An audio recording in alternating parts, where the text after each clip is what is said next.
What's up everybody, Justin at S&K Greenhouse, and today we're giving another conifer tour. We're in the month of March. Spring is right around the corner and I am so excited to show you guys what came in. Up first we got the Cedrus Atlantica Glockopendula. That's just a weeping Atlas cedar. These are in serpentine form. As you can see, it's got the S going back and forth. That's just how it's been trained. I see this as a really great specimen, and if you look at these right here, same exact plant, but just trained in more of a, they call this a fish hook style, where the top leader has just been trained to go back down. Over a long period of time, these can get very large, but they're very slow growing, so if you need a nice little specimen in your yard, nothing to worry about, this will definitely make a great talking piece. But I don't want to skip over this Picea pungens pendula. This is actually called Slenderina. It's a weeping blue spruce. It's going to stay a little smaller than a typical weeping blue spruce, but same idea here. Nice weeping pendulous foliage, year-round blue color, stunning specimen. And I don't want to walk past these guys. Picea abies acrocona. So this type of Norway we have showed on some other videos. This is more of a medium-sized spruce. It's not going to grow too large, maybe around 12 to 15 feet. But you got to grow it for the cones. The red cones are actually the prettiest thing about this tree, although it does kind of have irregular shaped branching. This is an absolutely great specimen if you need a medium-sized tree. And then right up above it, we have Mr. Bowling Ball arborvitae. Now this is a great foundational conifer. So if, I could see maybe these going along a border or maybe some foundational places around your house. These will help accent the plants like I just showed you, some more of other specimens. Mr. Bowling Ball turns a lot more blue in the spring and summer. Right now you're seeing it's a little bit more coppery foliage. That's the kind of color it turns this time of year, but it will be turning back pretty soon. Stays about 2 to 3 foot tall and grows in a mounding habit. Absolutely gorgeous shrub. And then right here, one of my favorites, Forever Goldie arborvitae. This is a great specimen, or great for corner plantings. It's going to get about 6 foot tall, 3 foot wide, year-round gold foliage, and the roots are pretty shallow, so I'm not scared to plant this one close to the house if you need to, although it looks great out in the landscape. And then right here we have some more foundational conifers. This is Golden Globe arborvitae. These came from Isley Nursery. Shout out to Isley Nursery. These are some of the prettiest Golden Globe arborvitaes I've ever seen. These grow up into a 3 to 4 foot ball shape. Not a lot of pruning is going to be needed with this. I could see this accenting other darker green shrubs, or maybe even purple shrubs like Loropetalum, I think would look nice against this. But I love Golden Globe. And right up in front of it is a Het Midget arborvitae. This is another great foundational shrub, kind of like the Golden Globe, except for it stays a little bit smaller, maybe a 3x3 ball. Another great, arborvitaes, they grow in a lot of different places, a lot of different zones. We're here in zone now 8A in Shelby, North Carolina, and they do absolutely great here in our southern heat. Check out this guy. This is a weeping white pine. I believe this one's Niagara Falls. I don't see the tag. I'll put it on the screen, but wow, just a crazy specimen. The needles on these eastern white pines are very soft. They're not stark or hard like a Japanese black pine or a Bosnian pine, which I'll show later on. This is just going to have more of a irregular shape. It might need help training if you want it to look a specific way, but that thing is just absolutely gorgeous. Whipcord cedar. This is another thuya. I have some one planted down at our sign at the entrance. Very slow growing, but just very unique. I mean, check out that texture. That is just unreal. It will eventually get about 4 feet tall, 4 feet wide. it is evergreen, and it really brightens up going into spring and summertime. And then right behind it, we have a bird's nest spruce. This is another Picea abies, but this is not going to grow into a big specimen. This is a lower growing shrub, great for accents, great for foundational plantings, year-round, nice green color, kind of grows flat on top, so it's not going to get very tall, but just an excellent plant. Right behind it, I have Picea orientalis, not Skylands. Actually, this is Firefly. Firefly is pretty much like a dwarf Skylands. This is probably one of the lowest or slowest growing shrubs I have out here. But in the spring, and this is going to be happening here in a couple months, the new growth is like this really, really bright gold. Like they call it Firefly because it's like a firefly. I don't know how else to say it. I'll throw a picture up so you can see it. The new growth is awesome. And it is actually the dwarf version of Skylands, which I'll show you right here if you want to walk up and see Skylands. This is more of a full-grown tree here. This will get 20, 25 feet tall. It's a lot faster growing, but same concept. The new growth is absolutely gorgeous. The gaps in the branches are a little more, they don't grow as tight as Firefly, but if you have the space, this is what you would want instead of the Firefly. But if you have a smaller space in your landscape, Firefly is perfect. Now I gotta back you up just a little bit because I don't want to skip over this. This is Cypress Blue Boulevard.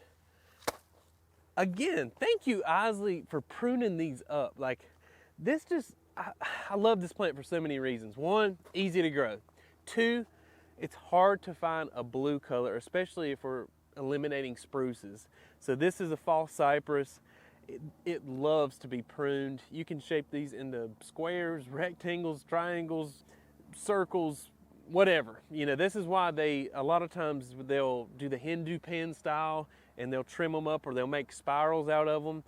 But if you just left this alone, it will get into maybe a 12 to 15 foot specimen. But if you keep it trimmed up, you could keep it easily 6 feet or more. I'll show you, I got in a big one back here. Check out this big boy. This thing's already probably 10 feet or more, but you get the idea. Like this one has not been pruned. This is kind of, well, it has been pruned some, but it's not kept small. They just kind of let it get some size on it. So it's absolutely a gorgeous specimen. Now right over here we have Amberglow Redwood. Amberglow, I love it for a couple reasons. One, if you remember the older one I've shown before called Gold Rush, this is similar, but Amberglow does not burn in the sun. So even in our southern heat, even in the dead of summer and our brutal July and August, this thing is not going to burn. It's going to grow up about 25 foot tall. And redwoods and bald cypresses are some of the only conifers that you can plant in a low spot where it's sumpy, or maybe if you want a tree to kind of soak up the water, this won't get root rot. It'll actually enjoy it. So keep that in mind if you have poor drainage. Now these two right here, some of my favorites that we got in. I'll start with this one. This is Picea glauca, Pinus glauca brevifolia. I believe I'm saying that right.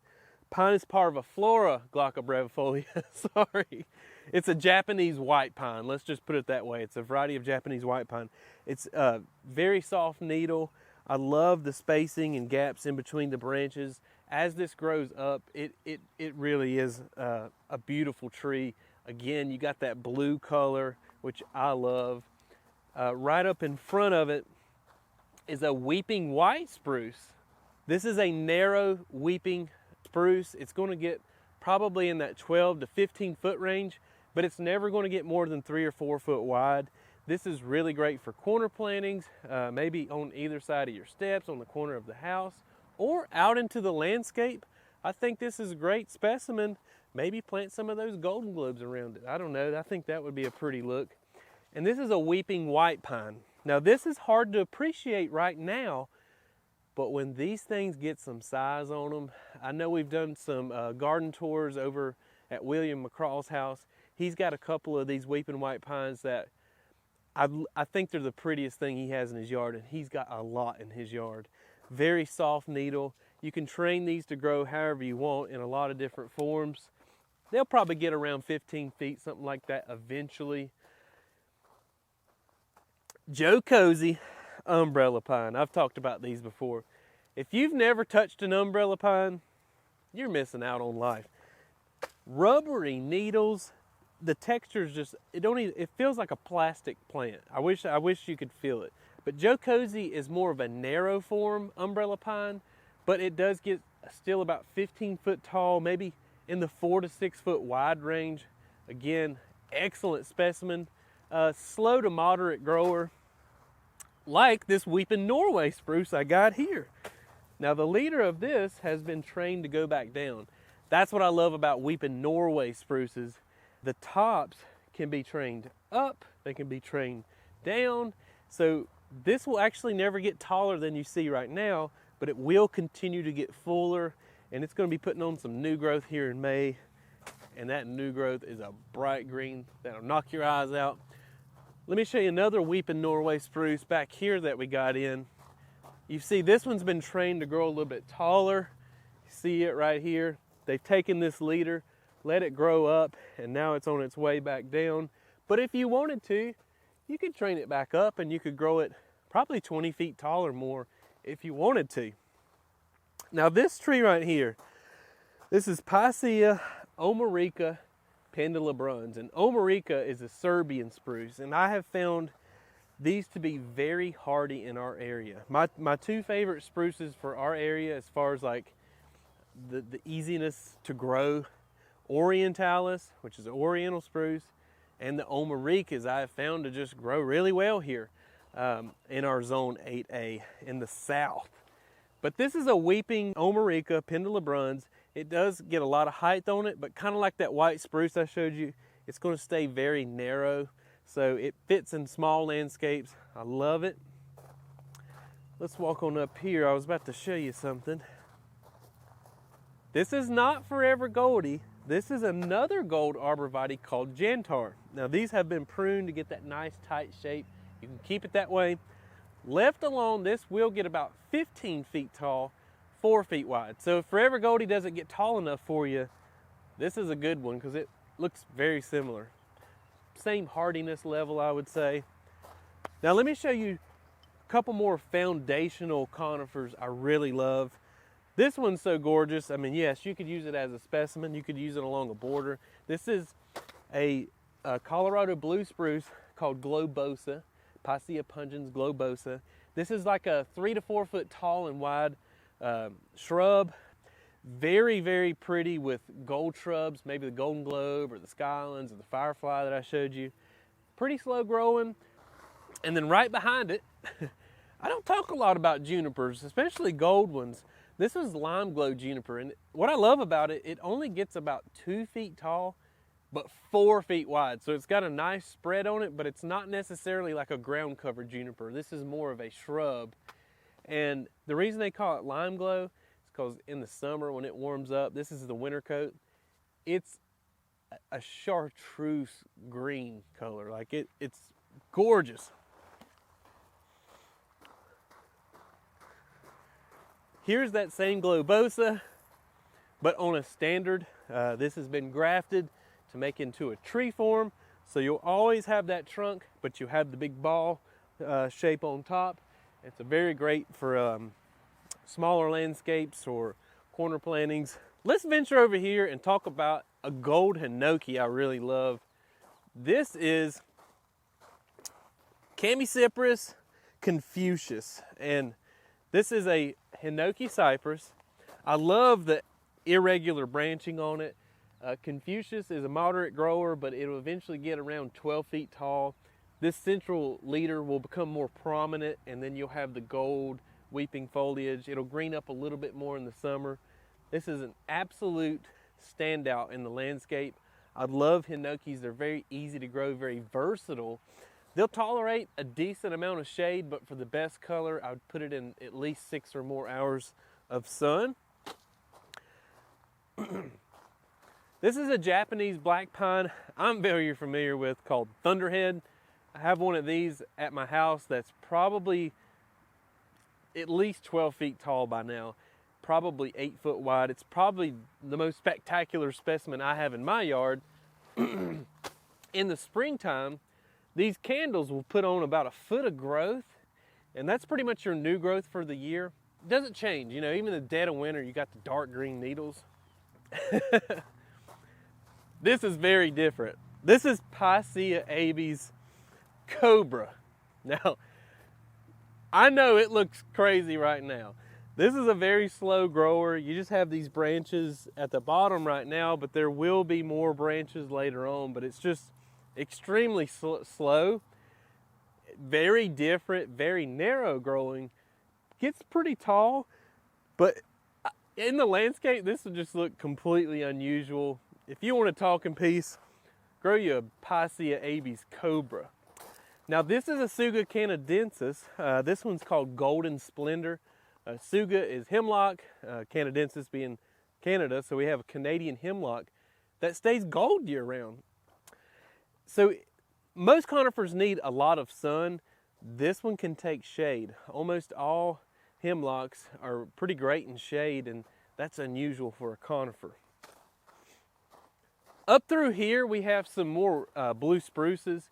One of my good old standbys, Fat Albert. This is probably the best blue spruce you can grow in the South. Whatever they have grafted or created it out of is very tolerant to heat. I would feel very comfortable growing this up to zone 8A, maybe even 8B. If anybody's out there in 8B and has successfully grown this, leave it down in the comments. I'd like to know. But mine at the entryway of our business, I've got one down there and it has just done absolutely perfect. It does get really well draining soil, so that's probably why, but it's put on a ton of growth. Right here we have another weeping Norway spruce called Froberg. It's a lot slower than a typical weeping Norway spruce, so it's not going to get quite as tall. Maybe train it up to about 7 feet, 3 foot wide. But when the top leader comes back down, it just has a lot of personality. I'm personally a big fan of weeping conifers. I know not everybody is, but I think they look great. Sorry, these pear trees are blooming behind me. It's just got my throat tore up. This is Picea pungens hoopsii or hoopsii. It's similar to Fat Albert, but it doesn't get quite as big. It's going to stay a lot smaller, probably get up to about 10, 12 feet and stay a lot narrower. But what I love about hoopsii is when it puts on new growth, it's baby blue. It's crazy. And then the interior needles stay a lot darker blue, so you have like this two-tone effect. Back here we have a larger specimen. This is a deodar cedar called Gold Cone. You will want some space with this one. It's going to get probably 25 feet tall, probably 8 to 10 feet wide, could get even bigger over time. Absolute standout if you have the space for it. If you don't have the space for it, you might want to consider these two guys. These are both Bosnian pines, Pinus leucodermis. This one is Irish bale, so it's only going to get about 6 foot tall max, probably 4 foot wide. It grows in a really fat pyramidal shape. And then right behind it, this is another Bosnian pine called Compact Gem. But it still gets some height to it, maybe 10, 12 foot tall, but it is going to stay a lot more narrow. So I recommend this, maybe if you want to put it on the corner of your house, or if you have a smaller landscape, this would be actually a really good tree for that. And it grows slow. Before you wander off too far, let's squeeze on through here and talk about these Falling Waters bald cypress. Now they're pretty bald right now. Again, we're shooting in March. They're just starting to leaf out. These things are crazy. Like, I don't know if you've seen weeping bald cypresses before, but they just look so cool. Again, they can soak up a lot of water, so if they're in a low spot, you don't have to worry about drainage with these. And as they grow, they're just going to develop so much character. Right here we have another Canadian hemlock called Ginch White. I think I'm saying that right. The new growth is what you grow it for. It's ivory, almost a white new growth. Very pretty. Again, if you have more of a shaded area, hemlocks are great. This one's not going to grow real tall. It's going to grow into a big ball more or less, so very different. And then right up above, this is another gold hinoki, kind of like the Confucius, but this one's Verdoni, and it grows about half the rate. So if Confucius got too big for you, you might want to consider Verdoni as a specimen. It'll probably get up about 6 feet and then cap out maybe at 8 feet. I mean, again, conifers really never stop growing. So I don't know if you guys know that. They do slow down, but they never really stop growing. Right here is a Alaskan cedar. This is Camicypris nutecantensis pendula. You got to have some space for this one. Again, probably going to get about 25 foot tall, 10 foot wide, pendulous branches. One of my favorite conifers of all time, just because I just think they're so unique. And while we're at it, let's talk about another eastern white pine. This is blue shag. Now, I have one of these in my landscape. It's now gotten about maybe 3 foot tall, probably 3 foot wide. Eventually, I'm gonna say 4 foot by 4 foot. Very soft needles. Again, eastern white pines, very soft. This one grows in a natural globe shape, so great for a specimen or a foundational shrub. And then over here, this is Picea abies Sherwood compact. This is more of a smaller to medium sized Norway spruce, but I love how dense it grows. Very pretty, natural pyramidal shape. But I gotta show you, and I just walked right by it a minute ago. Come over here. I'll show you one of my favorite Norway spruces. This is Picea abies Tollymore. Check that thing out. Again, a Norway spruce. This one, very slow growing, grows very dense and compact. Will kind of grow into a pyramid over time. Just look how full this thing is. Like this, to me, this is absolutely gorgeous. While we're on the topic of Norway spruces, this is Picea abies pumila. This is more of a low growing shrub. It grows probably 4 foot across. Again, very dense. I love this. Very similar to Tollymore, but if Tollymore gets too big for you, you might want to consider that one. And if we want to talk about a larger specimen, another orientalis and oriental spruce, this one's called Goudy. And I know a lot of people successfully grow this all the way through zone 8B. It gets tall and large like the Skylands, grows about the same rate, up to probably 25 feet, but stays dark green and just has very soft, sort of pendulous looking branches, a little irregular shape, but over time this has a very nice look to it. Well folks, that concludes this conifer tour. If you're local to the area, or maybe you're within driving distance and you want to get notified every time we get drops like this, conifer shipments in, there's going to be a link in the description for you. Click on that. You can sign up to get notified, and you'll get a little text from us every time we get a little drop, and you'll be the first to know. And even if you're not local and you want to see more content like this, make sure to hit that subscribe button and notification bell. That way you get updates every time we release a new video. And until next time, become a plant person.